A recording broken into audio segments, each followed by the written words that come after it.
So Oni asks, are we bound by the Levitical dietary laws now? That is a great question. And, whenever I think of that, I always think of, obviously, you go back to the book of Leviticus in chapter 11, which goes through very, very, very, very clearly what you should and what you should not eat as far as what are clean and unclean meats. And when it comes to, understanding what a clean, so basically, and that's why I have to say, the law most is not good to just throw away and just be like, oh, we don't have to even ever look at it or ever again. No, I mean, God was smart in having Moses write it, is because, God's people had lived in slavery for like 400 years. They had no idea about, God anymore. They didn't know what right or wrong was. They really needed clear expectations. They needed to know exactly what they should and shouldn't do, because they just were living like animals for a long time. And so, these rules were given to them for a purpose and to teach them something good.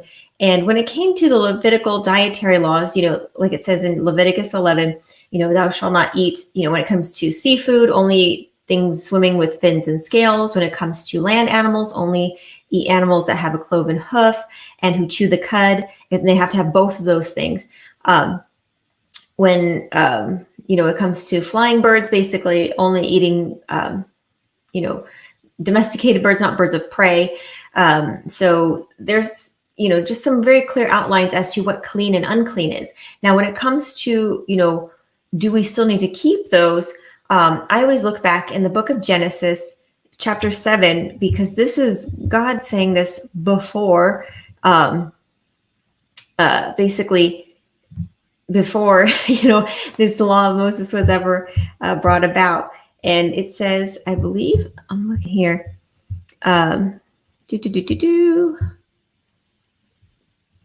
verse 2, Genesis chapter 7, verse 2, it says, of every clean beast thou shalt take to thee by sevens. Because remember, in Noah's Ark, God called him to bring them 2 by 2, right? So we were supposed to be able to bring them, or they were going to bring them in 2 by 2.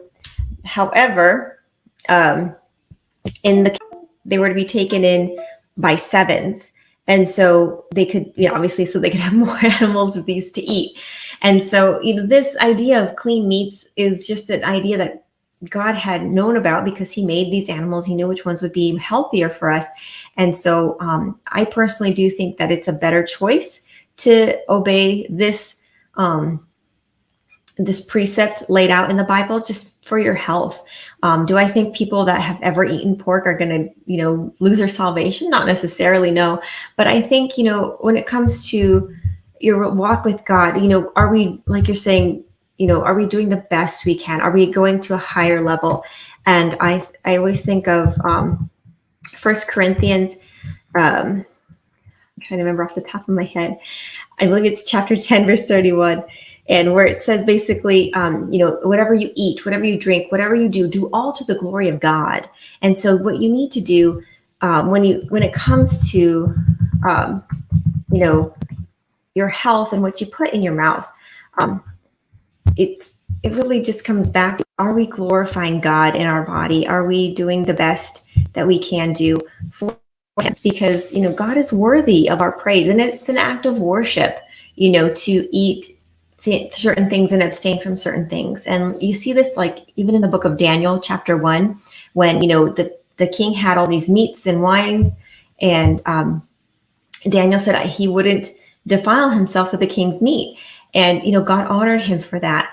And I'm not saying, again, that you're a bad person if you eat meat, but, use wisdom. And God did give you this precept for a reason.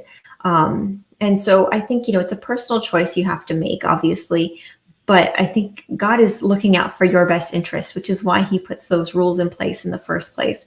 And, if you want to, just demonstrate trust in God, I would give it a try. Be like Daniel, try it for 10 days and see if you don't notice a difference in your health and in your well-being.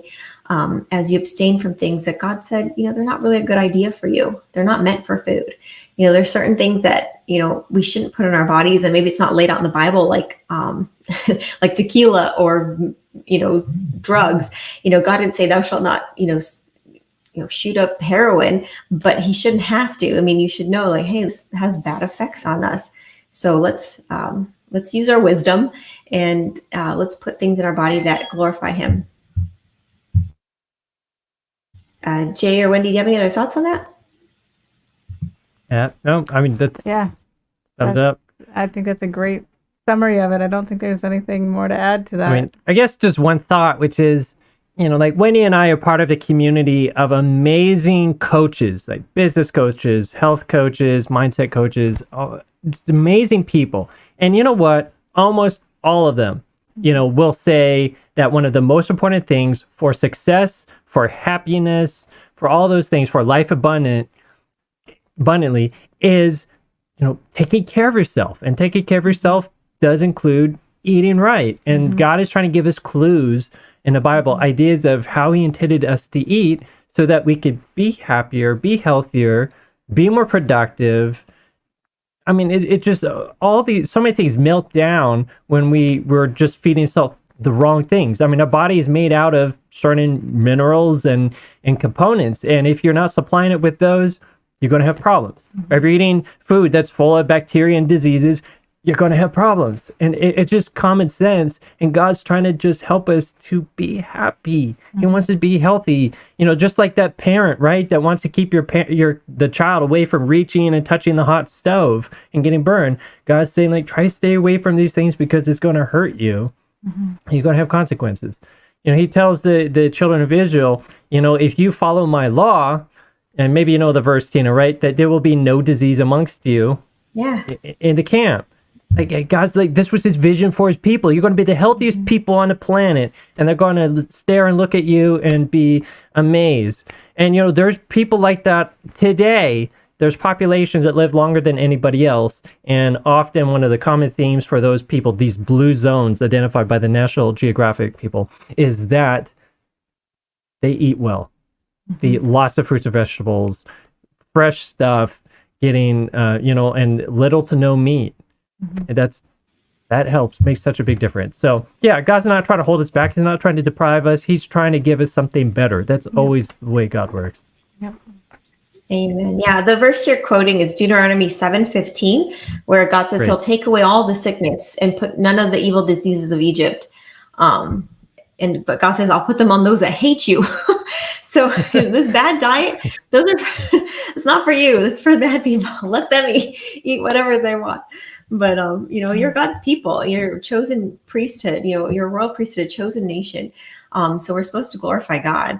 I totally believe that. And, I think there's so much just wisdom in God's word. It's like, it's not there to punish us. It's there to just help us. And, I think we just live in a society too that's just like very indulgent. We want to eat whatever we want to eat. We want to do whatever we want to do. And God's calling us to something better than that.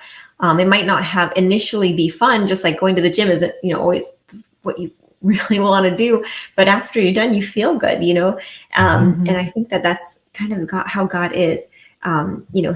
He's all about the long-term investment and being, what's your best good.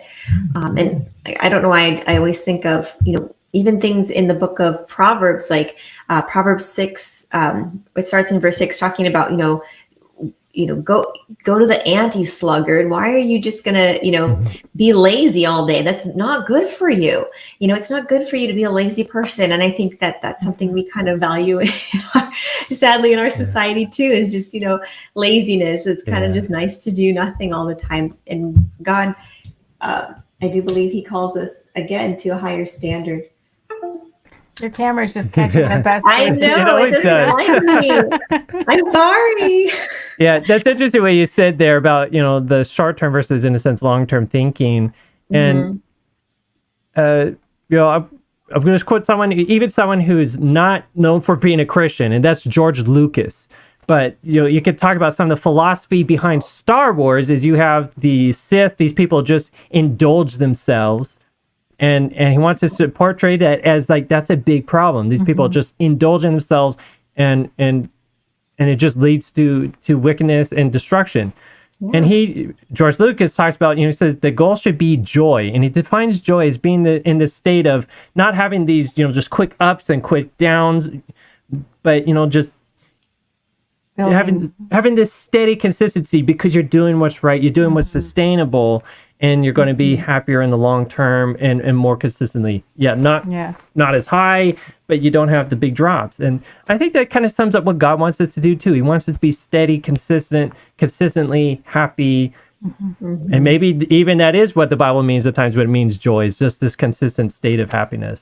Yeah. And I think too, the fruit of the Spirit is love, joy, and peace. And I think there's a great peace that we can only find in God and His Word and His wisdom, because really there's no peace in this world. Like, people have tried to look for it. It's really, I only find true peace in, God and following in what He says. And sometimes, it's not exactly what I want to do, but when I do it, I just have peace. And I just know that I'm right with Him, and there's nothing better than that. So exactly. Yeah. Yeah. Amen. Amen.